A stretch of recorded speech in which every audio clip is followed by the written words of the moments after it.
प्रारंभ करते हैं नवपाषाण काल के दूसरे खंड को। पहले चरण में हमने देखा कि नवपाषाण काल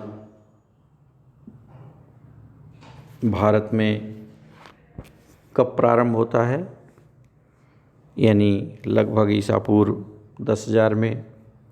हमने देखा सबसे पहली साइट, सबसे पहला क्षेत्र कब पहचाना गया 1842 ईस्वी में, और M.H. कृष्णा महोदय ने इसे पहचान की लिंग सिगुर नामक स्थान से।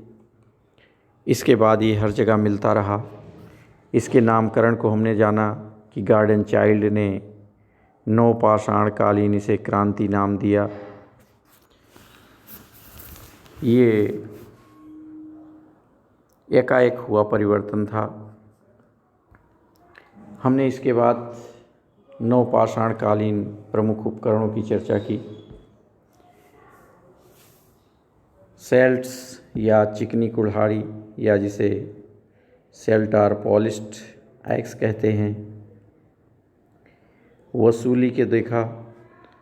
छेनी की बात की। हमने चित्र में भी छेनी को देखा, किस तरह एक तरफ पतला होता है, दूसरी तरफ पकड़ने या मारने के लिए होता है, गोलाकार बना दिया जाता है। हमने पाषाण की वसूली को भी देखा कि एक तरफ से उसे काट करके किस तरह से चिकना बना देते हैं कि ज़रूरत पड़ने पर काट छील सके हम कोई भी चीज़। कुछ और औजारों के बारे में देखा। बलय पत्थर के औजार, पत्थर के हथौड़े, सिलबट्टे या सिल लोढ़ा के बारे में। ये पत्थर की कुल्हाड़ी जिसमें एक तरफ पतला और दूसरी तरफ गोलाकार, जिससे हाथ से पकड़ा जा सके। इसके बाद हमने देखा अस्थि उपकरणों के बारे में जाना। एक दंशीय यानी एक तरफ से काटने वाला, दो दंशीय डबल ब्लेड वाला, बाण के अगले हिस्से पर लगाने वाला बाणाग्र, सुई, मछली के हुक, इन सब के बारे में देखा। अब बात करते हैं कि ये उपकरण बनाते कैसे थे। अब यहाँ जो ध्यान देने की बात है बनाने में, नवपाषाणकालीन मनुष्य कठोर रवेदार आग्नेय चट्टानों का प्रयोग करता था। कठोर रवेदार आग्नेय चट्टान जैसे बेसाल्ट, हरा ट्रैप, डोलोराइट, इपीडायोराइट, इन सब पत्थरों का प्रयोग वह करता था, जो कठोर भी हो, रवेदार भी हो। अब नवपाषाण काल में जब मनुष्य ने स्थायी तौर पर रहना चालू कर दिया, एक निवास स्थान बना लिया, तब उसे अपने उपकरणों को सही रूप से आकार देने के लिए तरह तरह के कार्य किए। पहले फलकीकरण किया, यानी बड़े पत्थर से कुछ भाग निकाल करके फलक बनाए, उसकी गढ़ाई की, यानी उसको एक आकार दिया, जो भी आकार देना था, चाहे कुल्हाड़ी, छेनी, हथौड़ी, जो भी बनाना था वह एक आकार दिया, और फिर उसको गढ़ाई के बाद उसे घिस करके चिकना किया। इसलिए जो विधि अपनाया घिसने और चमकाने की तकनीक, यह विशेष रूप से दिखाई पड़ता है, इसीलिए इसे घिसने और चमकाने की तकनीक का युग भी कहते हैं। इससे पहले बड़े फलकों का चयन किया जाता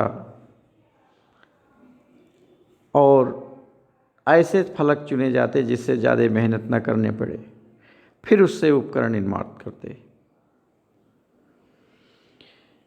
उपकरण बनाने के मुख्य रूप से 5 चरण होते थे।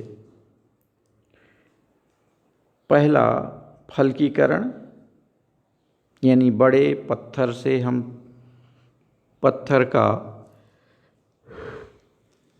एक अंश निकाल लेते और फिर इसके बाद द्वितीयक फलकीकरण होता, उसको छोटा सा और आकार दिया जाता,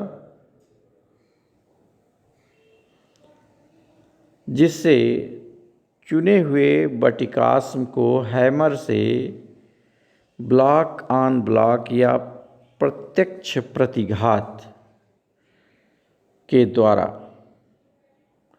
फलकीकरण करके कच्चा रूप दे दिया जाता। इसके बाद उस कच्चे रूप पर उभरे हुए फलकों के चिन्हों को नुकीले उपकरण से हटाया जाता था। जो बीच बीच में धारियाँ आ जाती थी, बड़े बड़े आ जाते थे, सही नहीं रहता था, उसको थोड़ा थोड़ा करके हटाते थे। ये हम प्रयास करते थे कि उससे उपकरण लगभग एक तरह से हो जाए।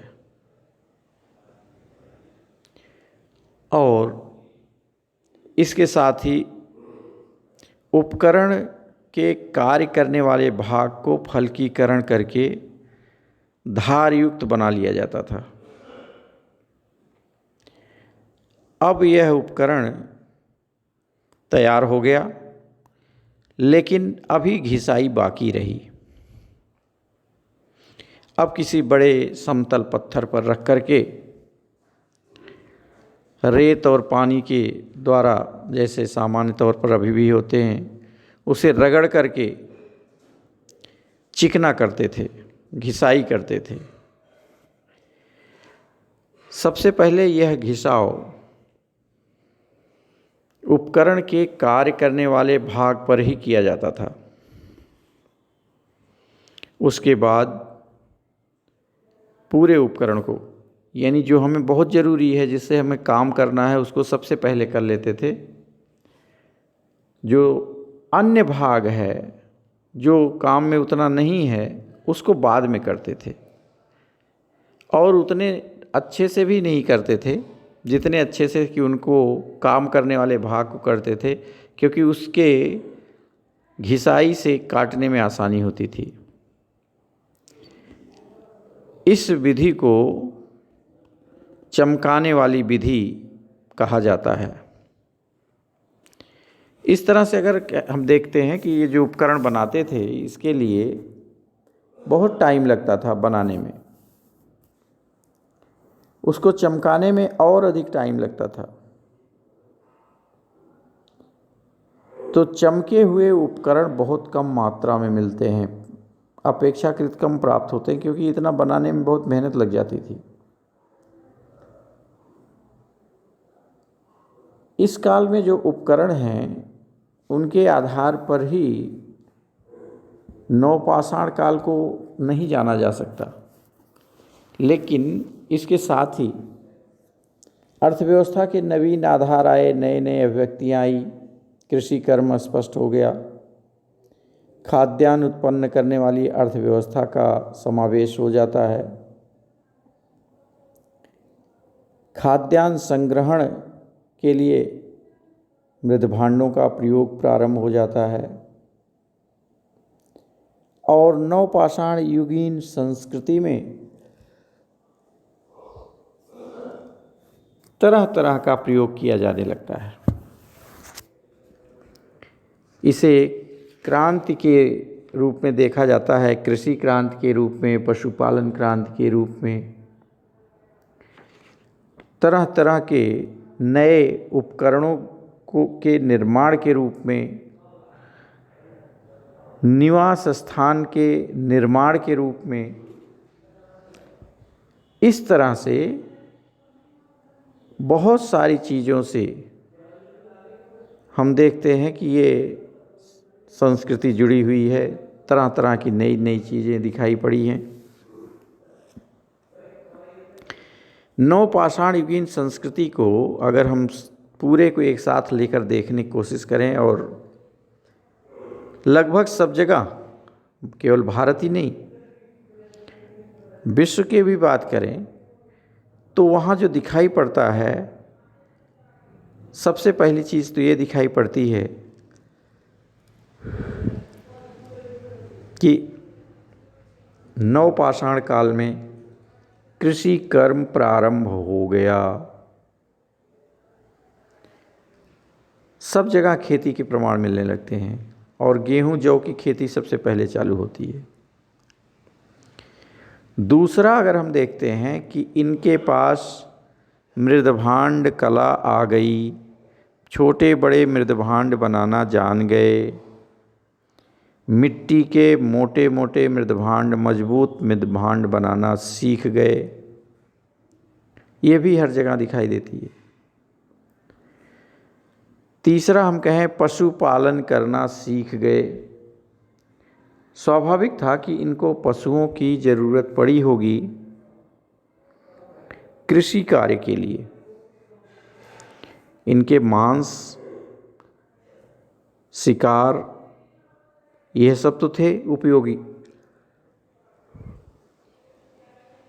लेकिन अब कृषि के लिए भी इनको ज़रूरत थी और अपनी सुरक्षा के लिए कुत्तों का पालन भी। तो पशुपालन भी इसके साथ चालू हो जाता है व्यापक पैमाने पर। और चौथी विशेषता जो इस काल में देखने को मिलने लगती है, वह है चिकने पॉलिश किए हुए पत्थर के उपकरण, जो मैंने पहले भी अभी चर्चा की, कैसे बनाते थे, चिकने करते थे।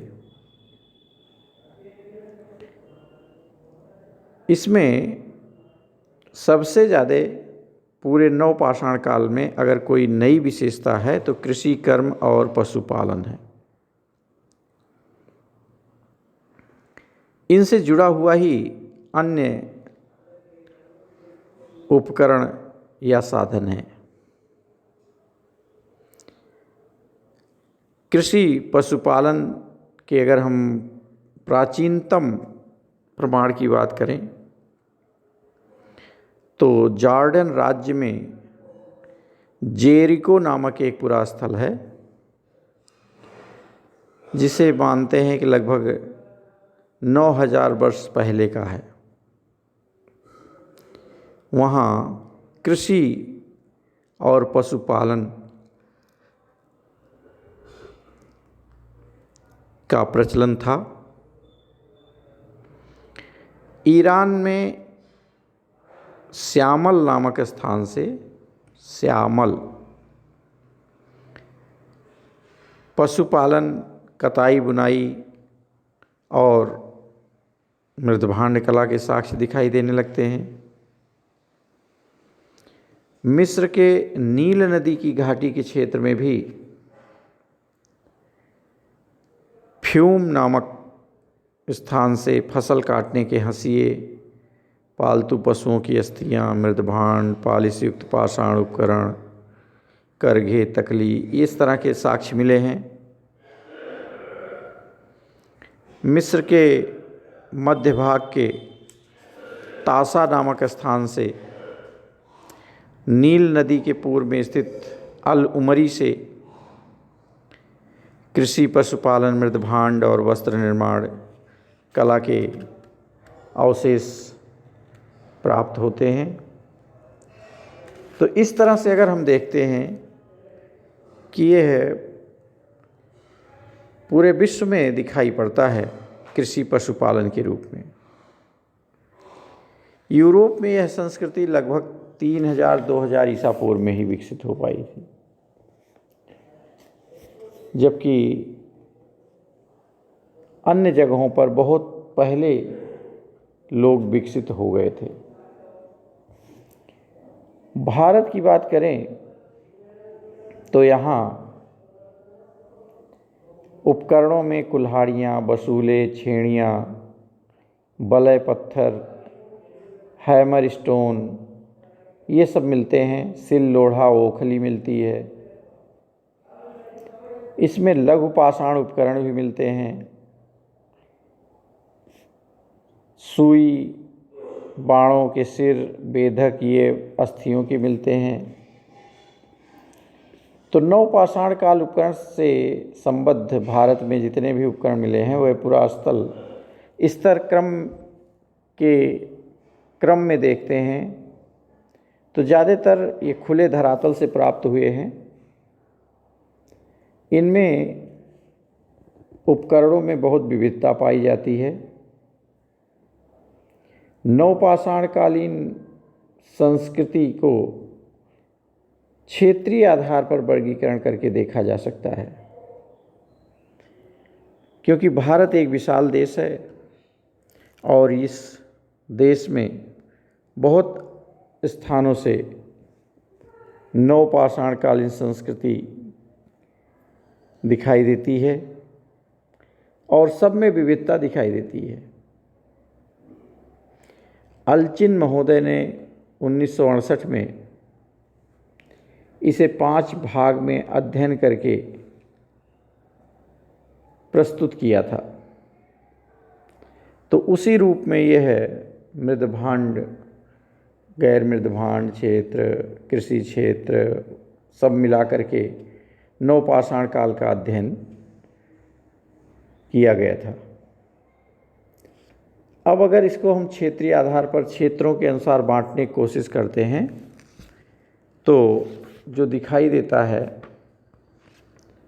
वो है उत्तर भारत की नवपाषाणकालीन संस्कृति, विंध्य क्षेत्र की नवपाषाणकालीन संस्कृति, दक्षिण भारत की नवपाषाणकालीन संस्कृति, मध्य गंगा घाटी की नवपाषाणकालीन संस्कृति, मध्य पूर्व भारत की नवपाषाणकालीन संस्कृति और पूर्वोत्तर भारत की नवपाषाणकालीन संस्कृति।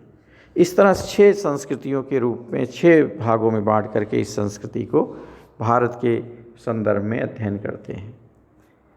तो आज इतना ही, शेष अगले वीडियो में देखेंगे।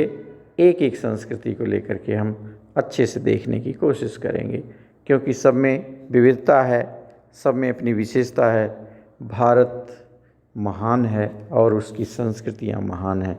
धन्यवाद।